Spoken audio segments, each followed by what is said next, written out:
The railway station was not meant for sleeping, but she had nowhere else to go. The benches were cold steel, the floor colder still, and the people who bustled through the platforms moved as though she were invisible. For 3 days she had sat there, clutching her worn satchel against her chest like it contained her entire soul, which in truth, it nearly did. She had no family waiting for her, no home to return to, no hand reaching out from the crowd to pull her into safety. The announcements came and went over the loudspeaker, names and destinations echoing endlessly, but none of them called for her. She was unclaimed, unseen, and nearly forgotten. Only the vendors and porters had noticed her, whispering amongst themselves, pitying her in silence but offering no real help. In a world that moved too quickly, she was just another shadow lingering too long.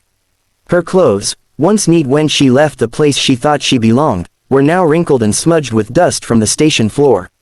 Her hair had lost its shine, tied back hastily each morning with trembling hands. Hunger gnawed at her belly, and thirst cracked her lips, but worse than any of that was the ache of not being wanted. She had replayed the reasons 1,000 times in her head, asking herself why she had ended up here, why the people she had trusted had closed their doors, why the world had chosen to pass her by. On the first day, she had told herself someone might come. On the second, she began to realize they would not. By the third, she was certain she had become invisible entirely. It was late afternoon when the small voice pierced through her despair, clear and certain against the clamor of the trains. "That's her. Can you be my mama?" She turned her head sharply, blinking through exhaustion and confusion. Standing a few feet away was a little girl no older than 7, clutching the hand of an older man, her grandfather, perhaps, while pointing straight at her with wide, unwavering eyes. The man tried to hush her, pulling her gently closer, but the girl resisted, her little shoes scuffing against the stone floor as she insisted, "I know it's her. I can tell. She's supposed to be my mama." For a moment, the woman thought it must be a cruel trick of her imagination, some dream conjured from longing. But the girl's gaze did not waver. It was filled with certainty, with a kind of faith the woman had never seen before, as though fate itself had whispered the truth into her young heart. Around them, travelers paused, some with curious glances, others shaking their heads at the child's outburst. The man crouched, murmuring something into the girl's ear, but the child only pointed again, louder this time, her small voice echoing across the station. "She's the one. I want her to be my mama." The woman's heart twisted painfully, torn between disbelief and something else, something dangerously close to hope. She had not been claimed by anyone in 3 days, and now here was a child, a stranger, standing before her and declaring her chosen. Her lips parted, but no words came. Her throat was tight, her chest heavy, and the weight of so many silent hours pressed against her like a storm. Finally, she managed a whisper, so soft she wondered if the girl could even hear it. "Why me?" The little girl released her grandfather's hand and walked forward with the courage of someone untouched by doubt. She stopped right in front of the woman, tilting her head with innocence and certainty. "Because you're pretty," the girl said simply, "and because your eyes look like they need me." The words were disarming, not rehearsed or clever, just the pure honesty of a child who saw past rags and exhaustion to the truth of a lonely soul. The woman's breath caught, and for the first time in days, tears welled up in her eyes. She tried to blink them away, but the little girl smiled as if the tears themselves were proof that she had been right all along. The grandfather approached, his expression torn between apology and puzzlement. "I'm so sorry," he said softly. She's been saying for weeks now that she would find her mama at the station. I thought it was just a child's fancy, a way of coping since." He stopped himself, glancing at the child, and the weight of his unfinished sentence hung in the air. The woman understood without needing to ask. The little girl had lost her mother. Grief had carved emptiness into her young heart, and in that emptiness, she had placed a stubborn, shining belief, that one day, she would see her again, or someone who could be. The woman should have explained, should have told the girl she wasn't who she thought, should have turned away before the ache of hope could dig too deep. But she couldn't. She couldn't bear to see the spark in those innocent eyes dim into disappointment. Instead, she knelt slowly, her weak legs trembling as she lowered herself to the child's level. "I don't know if I can be your mama," she whispered, her voice breaking, "but I can be here." The little girl's arms wrapped around her instantly, as though that answer was enough, as though the bond had already been sealed the moment she pointed and said, "That's her." The station, once so loud and cold, suddenly felt warmer, as though the world had shifted beneath their feet.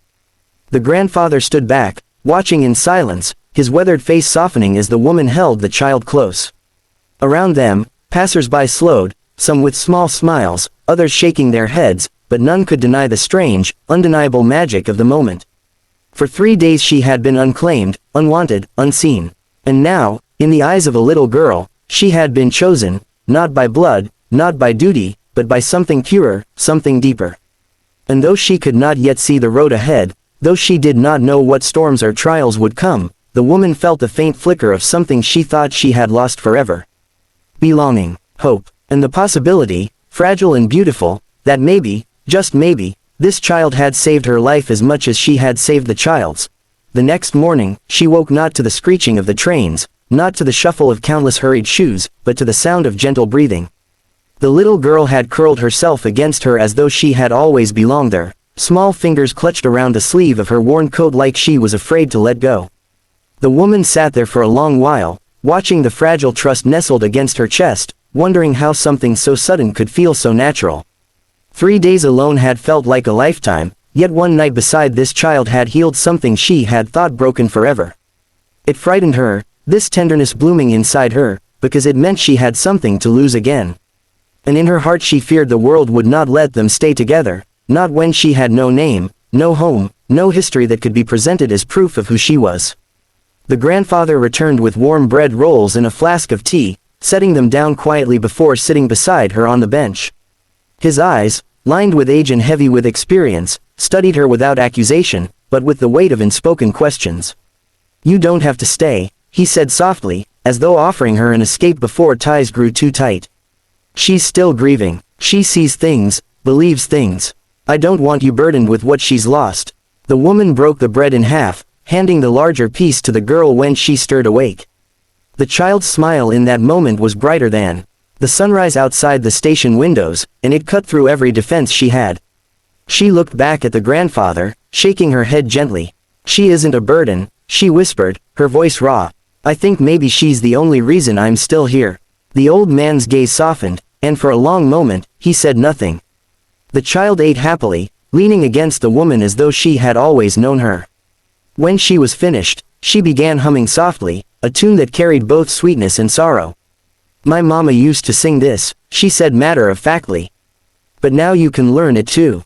Her words were innocent, but the woman felt them cut deep, planting roots inside her chest she wasn't sure she could untangle. As the day stretched on, the world outside the station grew sharper, reality pressing in. A station guard approached, frowning at the sight of the three of them lingering too long. "You can't keep staying here," he said firmly. "This isn't a shelter." His eyes darted to the child, then back to the woman. "If you don't have somewhere to go, social services will have to be called." The woman's heart pounded. The child's hand gripped hers tighter, her eyes wide with fear, as though she understood more than she should have at her age. Before the woman could answer, the grandfather spoke up, his voice steady and strong. "We'll take care of it. She's with us." The guard gave a skeptical look but moved on, muttering under his breath. Relief washed over her like a wave, but it was mixed with confusion. She turned to the grandfather, words tumbling from her lips. "Why would you say that? You don't even know me." The old man studied her for a long moment, his eyes sharp but kind. "Because I know what it looks like when someone is drowning," he said quietly. "And I know when a child has already thrown you a rope. Maybe I don't know your name, your story, or your past, but I can see this: she's chosen you. And sometimes, that choice is stronger than blood." The woman felt tears sting her eyes again, the truth of his words unraveling something inside her. She looked at the girl, who was busy humming her mother's song again, swaying gently on the bench. In that instant, she understood that no matter what the world said, no matter what laws or strangers tried to claim, she had already been bound to this child by something greater than paper or signatures. The choice had been made, not by her, but by the little girl whose tiny hand refused to let go. That night, they left the cold benches of the station behind, walking together into the unknown. The old man led them down streets the woman had never walked, past shuttered shops and glowing lamps, until they reached a modest home at the edge of town. It wasn't grand, but it was warm, and it smelled faintly of herbs and wood smoke. The little girl pulled her eagerly inside, showing her the corner where her toys were kept, the small bed with its neatly folded quilt. "You can stay here," the child said with complete certainty, as if it were already decided. The woman hesitated in the doorway, overwhelmed by the kindness being offered to her, a stranger. She whispered almost to herself, "I don't deserve this." But the little girl turned sharply, her eyes blazing with the fierce innocence only children carry. "Yes, you do," she said firmly. "You're my mama now. I found you." And in that moment, the woman realized it was not about deserving, it was about being needed, about answering a call that had found her when she had thought she was lost forever. The first days in the small house felt like a dream, fragile and fleeting, as though the woman might wake at any moment to find herself once again alone on the cold benches of the station. Each morning she opened her eyes to the sound of the little girl's laughter echoing down the narrow hallway, or to the smell of tea brewing in the kitchen where the grandfather moved about with the steady rhythm of a man who had lived through many storms. It was a rhythm she quickly began to cling to, one that offered a sense of belonging she had not felt in years. She tried to keep her distance, reminding herself this wasn't truly her home, that this love she was being handed might be stripped from her the moment someone knocked at the door to ask questions she could not answer. Yet no matter how she tried to guard her heart, each day pulled her further in, bound by the soft weight of the child's trust and the quiet acceptance of the old man who never pressed for details she wasn't ready to share. Still, the world beyond their door refused to stay silent. Whispers stirred in town when neighbors noticed the unfamiliar woman walking hand in hand with the child, her features foreign, her past a mystery. A shopkeeper remarked too loudly that children shouldn't be left in the care of strangers. A passerby frowned and muttered about authorities. The woman felt the sting of every suspicious glance, her chest tightening with the fear that one word, one report, could bring it all crashing down. She began to wonder if she should leave before the weight of questions destroyed what fragile happiness they had built. Yet every time she thought of it, the little girl's arms tightened around her waist, her small voice whispering, "Don't go, Mama," and the thought of breaking that promise became unbearable. One afternoon, the inevitable came. Two officials arrived, dressed in stiff coats and carrying clipboards that seemed to hold the power to decide the fate of lives. They sat at the kitchen table, their voices polite but their eyes sharp. They asked for her name, her history, her papers. They asked how long she had known the child, why she had been at the station, where she had come from before. Each question cut into her like a blade, pulling at scars she had long buried. She stumbled through half-truths, unable to explain the shadows of her past, the reasons that had left her wandering, unclaimed and unseen. The grandfather stood beside her, his voice steady, telling them that she was family now, that sometimes love chooses faster than reason. But the officials only scribbled notes, their expressions unreadable. When they left, the silence they left behind felt heavier than any words.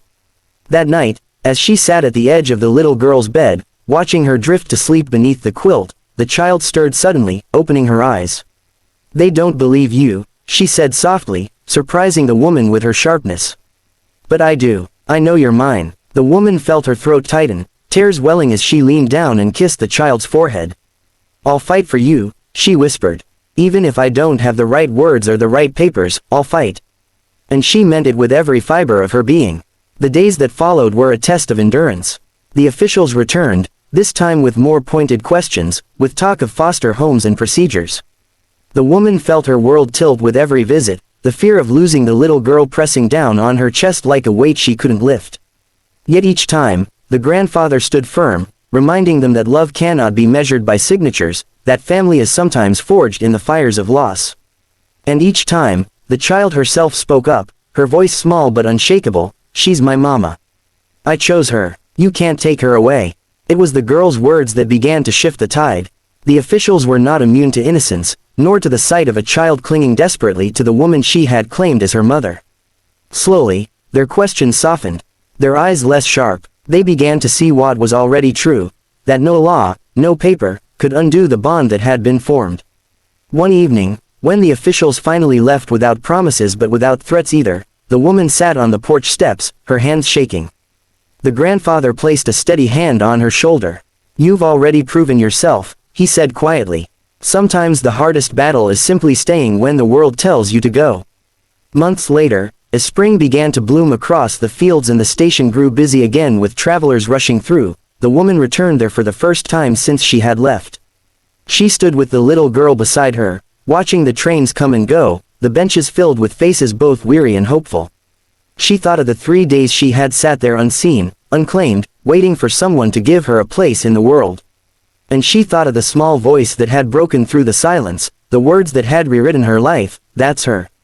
Can you be my mama? She knelt beside the girl, brushing a strand of hair from her face, her voice trembling with emotion. Do you know what you did that day? She asked softly. The child tilted her head curiously. You saved me, the woman whispered. You gave me a name again. You gave me a reason to stay. The girl smiled, wrapping her arms around her neck with the fierceness only children possess. And you gave me a mama, she replied simply. In that moment, surrounded by the noise of the station and the blur of strangers, the woman felt something she had not believed in for so long: home. Not a place, not a building, but a bond, a hand that would not let go. She realized then that no matter what storms still lay ahead, no matter what questions the world tried to ask, the answer had already been given. It was in the laughter of the child against her chest, in the quiet strength of the grandfather watching from nearby, in the simple truth that sometimes, family is not found but made. And as the train roared past and the station shook with its thunder, the woman closed her eyes, letting the sound wash over her like a final farewell to the life she had left behind. She was no longer unclaimed. She was chosen. She was Mama.